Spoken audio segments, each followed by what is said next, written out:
किसी को अपने मरे हुए पिताश्री सपने में दर्शन देते हैं तो किसी को अपनी मृत माता के दर्शन होते हैं। शायद आपने भी सपने में मृत परिजनों को अवश्य देखा होगा, लेकिन सुबह उठने के बाद आप उस सपने को दुर्लक्ष्य कर देते हैं। क्या अपने मन में कभी ऐसा विचार आया कि आपको ऐसा सपना क्यों दिखाई दिया? इस सपने का अर्थ क्या हो सकता है? लेकिन दोस्तों, क्या आप जानते हैं, सपने में मरे हुए परिजन दिखाई देने पर हमें महत्वपूर्ण संकेत भी मिलते हैं। सपने में मृत परिजन दिखाई देना कोई आम बात नहीं है।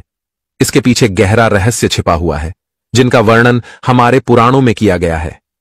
आज हम आपको उन्हीं महत्वपूर्ण संकेतों के विषय में बताने जा रहे हैं, इसीलिए आप इस वीडियो को पूरा जरूर देखिए, क्योंकि आधा अधूरा ज्ञान घातक हो सकता है। आज की इस प्रस्तुति में हम आपको पितृपक्ष में सबसे अधिक सुनी जाने वाली एक ऐसी महान कथा सुनाने जा रहे हैं। इस कथा के माध्यम से आपको समझ में आ जाएगा कि सपने में मरे हुए लोग देखने का क्या अर्थ होता है। अगर सपने में मरे हुए लोग दिखाई देते हैं तो हमें बहुत ही महत्वपूर्ण संकेत मिलते हैं। दोस्तों, कथा को शुरू करने से पहले आप सभी से रिक्वेस्ट है कि आप इस वीडियो को लाइक जरूर करें और कमेंट में जय श्री कृष्ण अवश्य लिखें।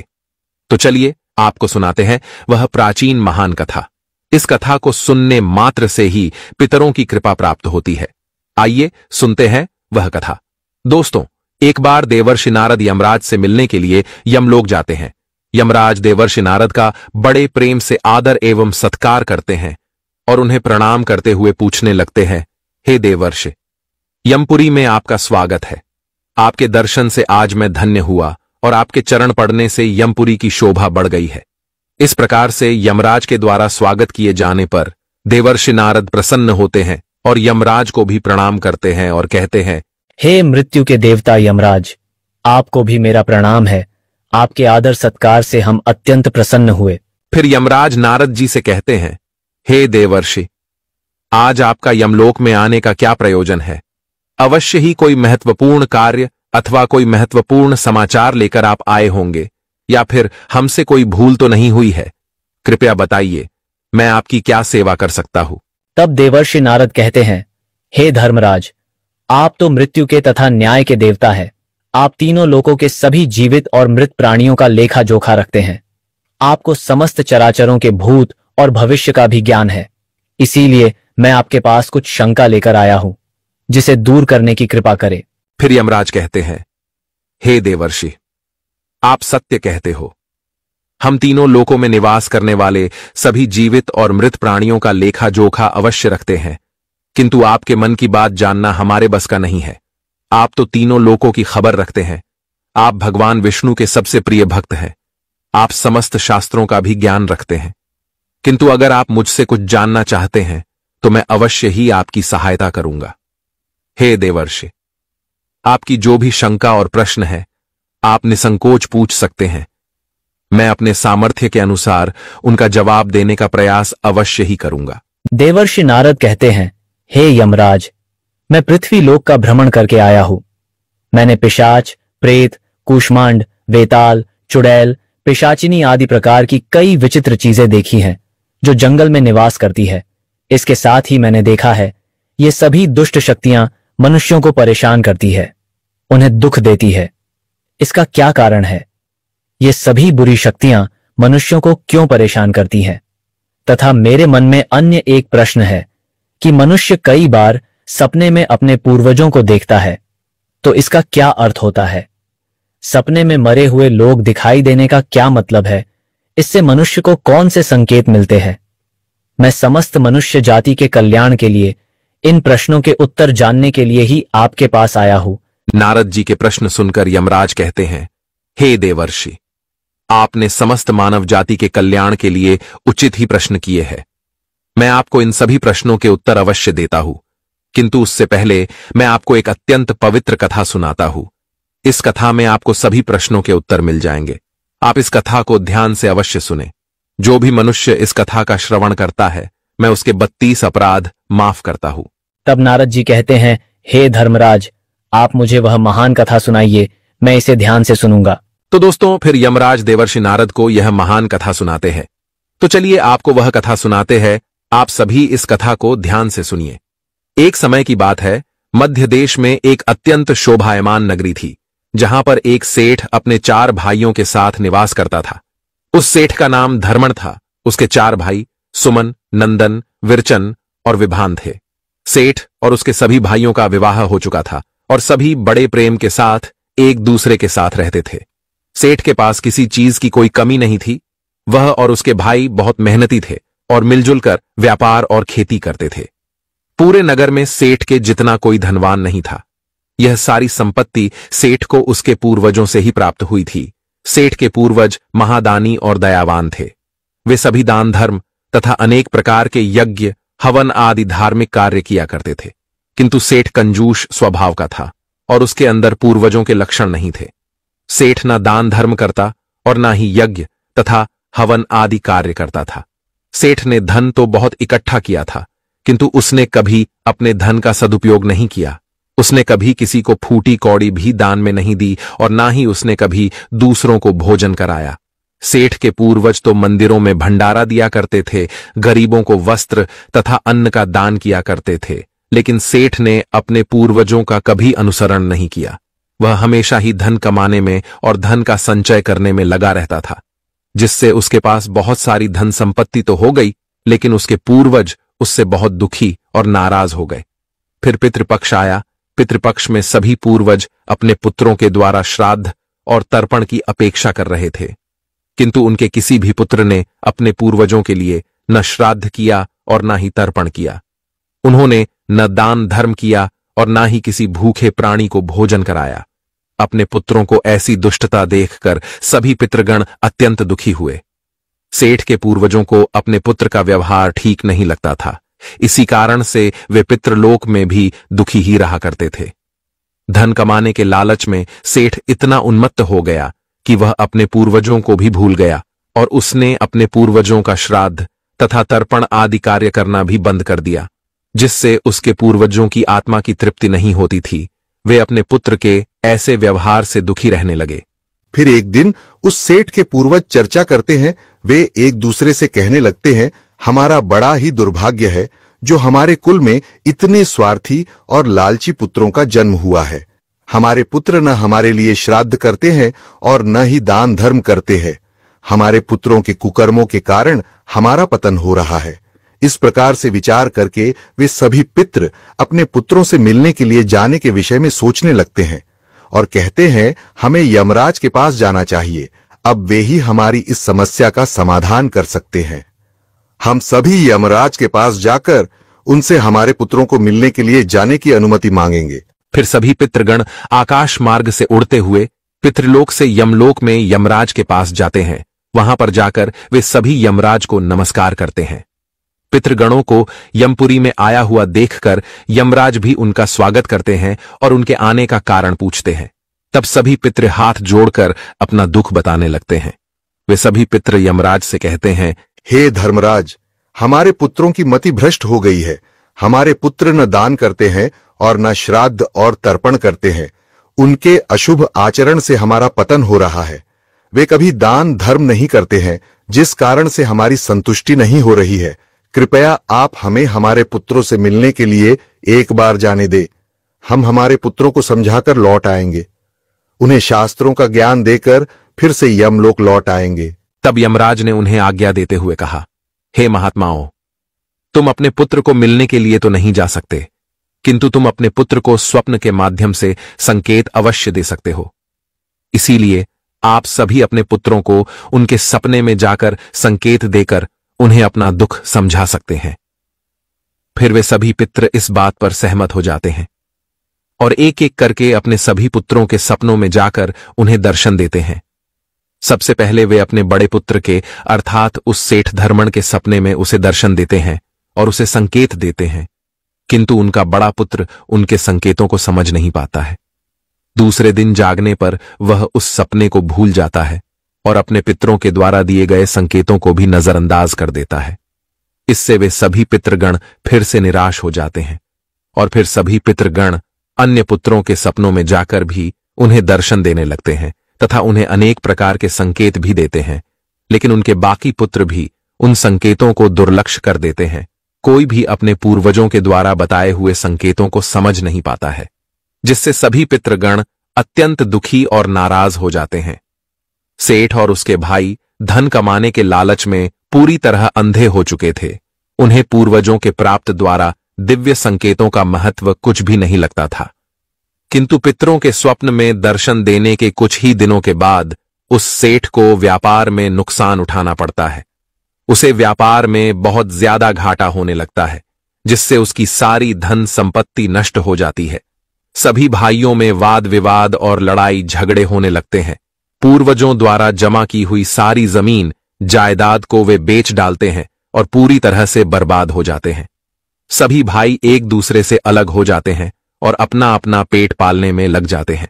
उधर स्वर्गलोक में पितरों को अपने पुत्रों की ऐसी दुर्गति देखकर बहुत पीड़ा होने लगती है।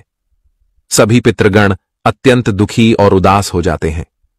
फिर से वे सभी यमराज के पास जाते हैं और कहने लगते हैं, हे धर्मराज, हमसे हमारे पुत्रों की ऐसी दुर्गति नहीं देखी जाती है।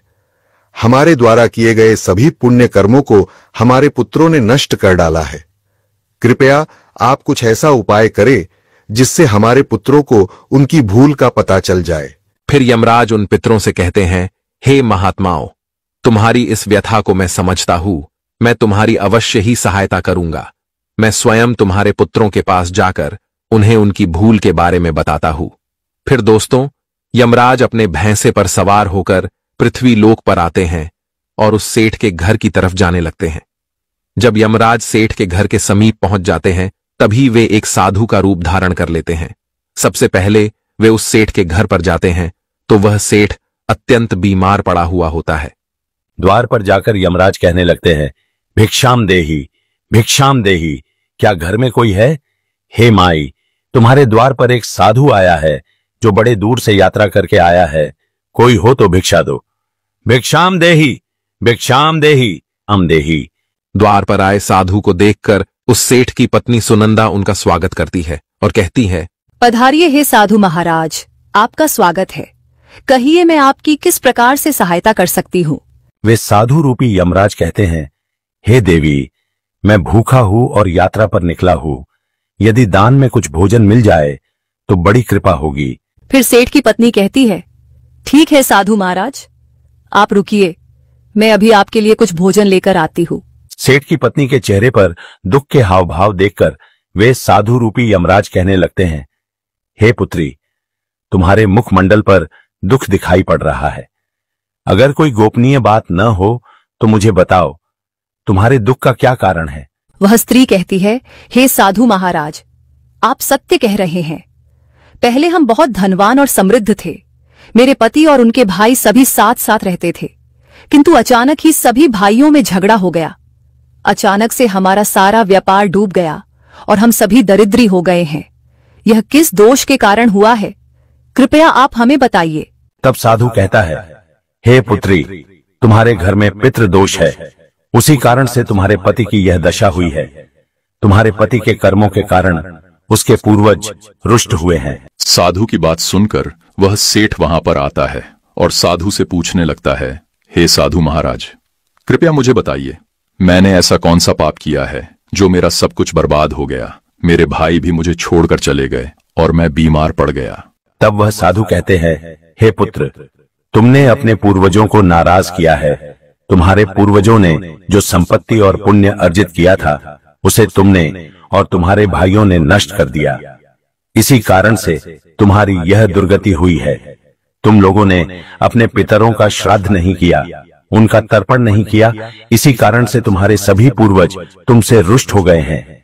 तुम्हारे पूर्वजों ने सपने में आकर तुम्हें कई महत्वपूर्ण संकेत दिए थे, किंतु तुमने उन संकेतों को दुर्लक्ष्य कर दिया और अपने पूर्वजों को अपमानित किया है। यही कारण है कि तुम्हारा सारा वैभव नष्ट हो चुका है। इस प्रकार से उस साधु के द्वारा बताने पर उस सेठ को सब कुछ पता चल जाता है।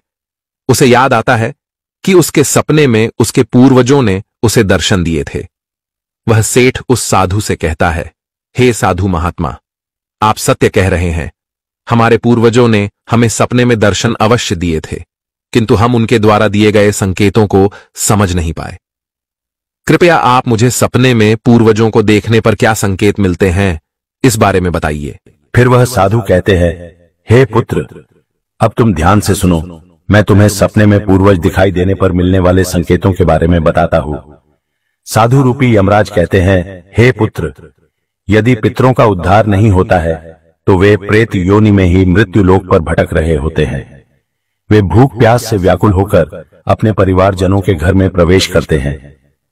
सुनो वत्स, अब मैं तुम्हें उन सभी संकेतों के बारे में बताता हूं जो तुम्हें ध्यान में रखना चाहिए। यमराज ने साधु के वेश में सेठ को बताया, यदि तुम अपने सपने में अपने पूर्वजों को भूख और प्यास से व्याकुल देखते हो तो यह संकेत अत्यंत महत्वपूर्ण है। इसका तात्पर्य यह है कि तुम्हारे पितृ अभी भी प्रेत योनि में भटक रहे हैं। इसका कारण यह है कि उनके लिए उचित रूप से श्राद्ध कर्म और तर्पण नहीं किया गया है। वे अब भी अपने परिवार से आहार और जल की प्रतीक्षा कर रहे हैं।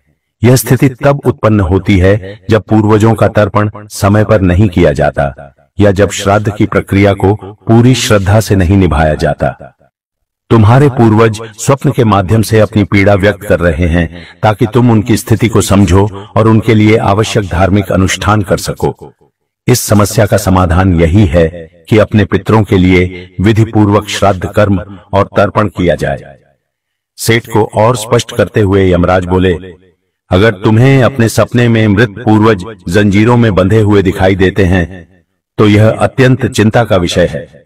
यह संकेत इस बात का प्रतीक है कि तुम्हारे पितृ किसी बंधन में हैं और उन्हें मुक्ति नहीं मिल पाई है। यह स्थिति तब उत्पन्न होती है जब उनके श्राद्ध या तर्पण समय पर नहीं किए जाते या उनके लिए आवश्यक धार्मिक कृत्य अधूरे रहते हैं। यह दर्शाता है कि पितरों की मुक्ति में बाधाएं उत्पन्न हो रही हैं। इस समस्या का समाधान भी यही है कि तुम दान, श्राद्ध और तर्पण का आयोजन करो ताकि पितरों की आत्मा को शांति मिल सके और वे अपने बंधनों से मुक्त हो सकें। यमराज ने गंभीरता से कहा, अगर तुम्हारे पूर्वज सपने में मैले और फटे पुराने वस्त्र पहने हुए दिखाई दें तो यह अत्यंत अशुभ संकेत है। यह इस बात का प्रतीक है कि तुम्हारे पितृ अत्यधिक दुखी और पीड़ित हैं। वे प्रेत योनि में भटक रहे हैं और उनकी आत्मा को शांति प्राप्त नहीं हो पा रही है।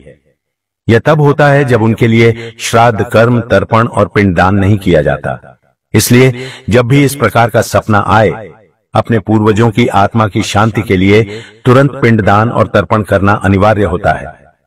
सेठ से बात करते हुए यमराज ने समझाया, अगर तुम्हारे पूर्वज सपने में तुमसे कुछ मांगते हुए दिखाई दें तो यह इस बात का संकेत है कि उनकी कोई अधूरी इच्छा बाकी रह गई है। उनके जीवन काल की कोई अभिलाषा अधूरी रह गई थी जो उन्हें मुक्ति प्राप्त करने में बाधा डाल रही है। ऐसे सपनों में यह देखना महत्वपूर्ण है कि वे किस प्रकार की वस्तु की मांग कर रहे हैं। तुम्हें उस वस्तु या उसकी समरूप चीज का दान करना चाहिए ताकि उनके अधूरे कार्य पूर्ण हो सकें और उनकी आत्मा को शांति प्राप्त हो सके। जब उनकी इच्छाएं पूरी हो जाती हैं तो वे प्रेत योनि से मुक्ति पा लेते हैं। यमराज ने सेठ की ओर देखते हुए कहा, यदि सपने में तुम्हारे पूर्वज तुम्हारे सिर पर हाथ फेरते हुए दिखाई दें तो यह अत्यंत शुभ संकेत होता है।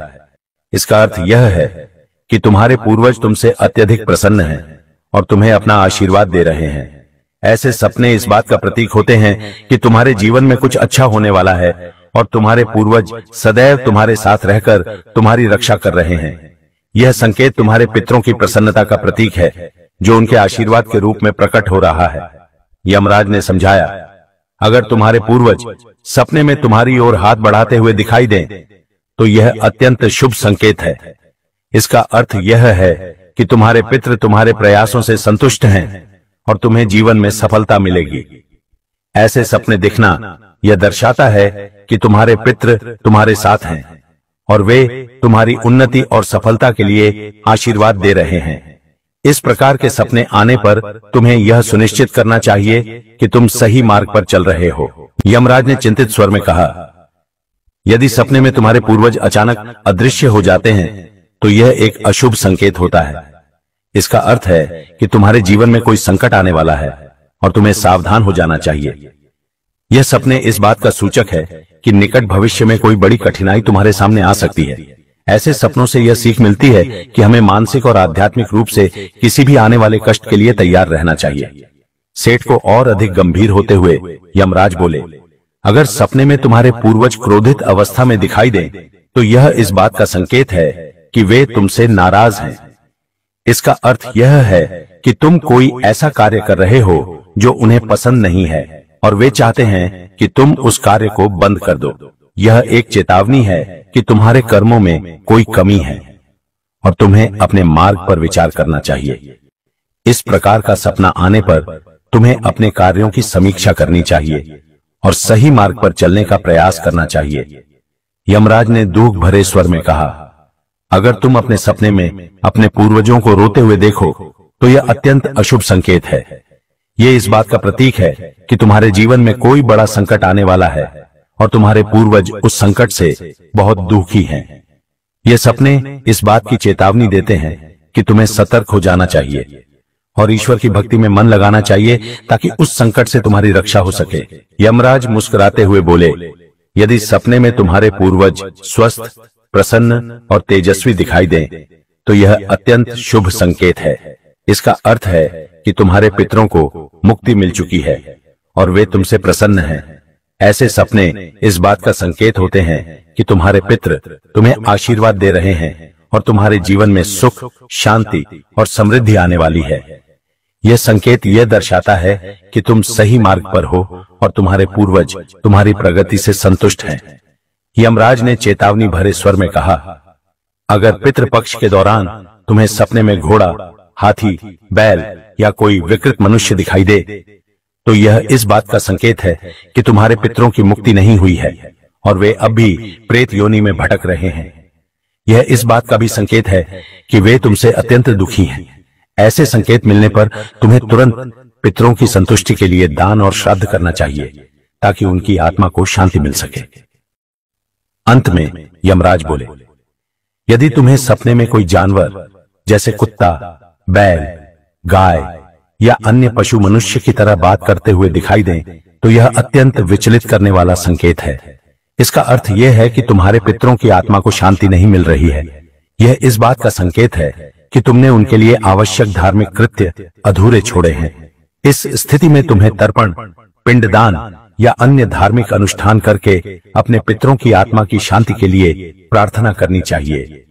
तब वह साधु कहता है, हे पुत्र, यदि तुम्हें भी इस प्रकार के सपने दिखाई पड़े हैं, तो तुम्हें अपने पूर्वजों को प्रसन्न करने के लिए दान, धर्म, तर्पण, श्राद्ध आदि कर्म करने चाहिए, जिससे तुम्हारे सभी कष्ट दूर होंगे। उस साधु की बात सुनकर उस सेठ को अपनी गलती का एहसास हो जाता है और वह तुरंत ही अपने भाइयों के पास जाता है और उन्हें साधु के द्वारा बताई हुई बात बता देता है।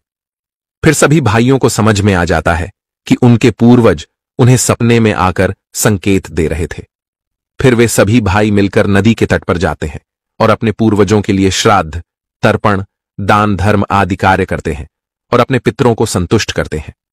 फिर एक दिन उनके पूर्वज उनके सपने में आकर उन्हें दर्शन देते हैं और उन्हें नाना प्रकार के संकेत देते हैं। वे सभी संकेत शुभ होते हैं। अपने पितरों के द्वारा शुभ संकेत प्राप्त होने पर उन सभी भाइयों का जीवन खुशियों से भर जाता है। उनके सभी रोग और दोष समाप्त होते हैं। वे फिर एकजुट होकर रहने लगते हैं और खूब तरक्की करते हैं। यमराज नारद जी से कहते हैं, हे देवर्षि, जब मनुष्य के पूर्वज संतुष्ट हो जाते हैं तब मनुष्यों को अनेक प्रकार के संकेत प्राप्त होते हैं। अब मैं तुम्हें उन शुभ संकेतों के विषय में बताता हूं। यदि सपने में मृत परिजन सिर पर हाथ फिराते हुए दिखाई देते हैं, इस सपने का अर्थ यह है कि वे बहुत अधिक प्रसन्न हैं।